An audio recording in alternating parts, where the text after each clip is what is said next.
So, Catharina, we're here at ITAS 2014. You're representing Allianz, and you took part this morning on the regulation panel. I'm just interested to see where you felt the market was evolving over the next 12 months, and what you see as the sort of core regulatory challenges, and perhaps what we need to address first, and where you see this ending up by the end of the year.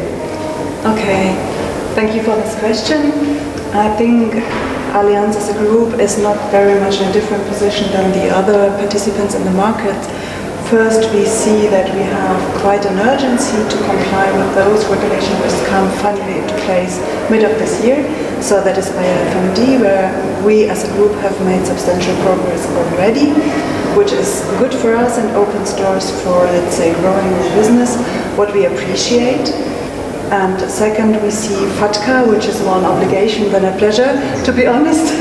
But also there we have done, with a global project and with all a lot of efforts across the regions, made quite progress already in implementation. So we are confident to meet that deadline, which is already also mid of this year. Some work still to be done, of course, and also to see how the other market players and various countries move forward with signing IGIs or not signing, or what type of IGA they would finally sign. So it's tweaking until the very latest day probably.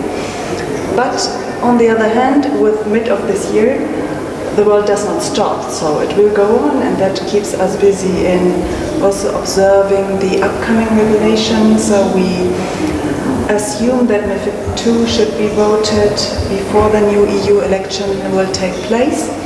And also we just today got notice about UCITS 5 that probably rather final state has been reached to go for voting in the EU Parliament. So the move goes on. Yeah. And if you allow me to have a wish on that, I think there are always these two parts. One is that one may consider this upcoming regulation as a burden of implementation, and it is often a burden, but also we see that there are still a number of areas in which we would appreciate more harmonized regulation, be it in Europe, but also if you see on EMIR and Dodd-Frank, having a global perspective, which might really help all the industry to satisfy the clients' needs on a global basis. So this time next year it will be quite interesting to see how far we've evolved. Definitely. Catharina, thank you very much.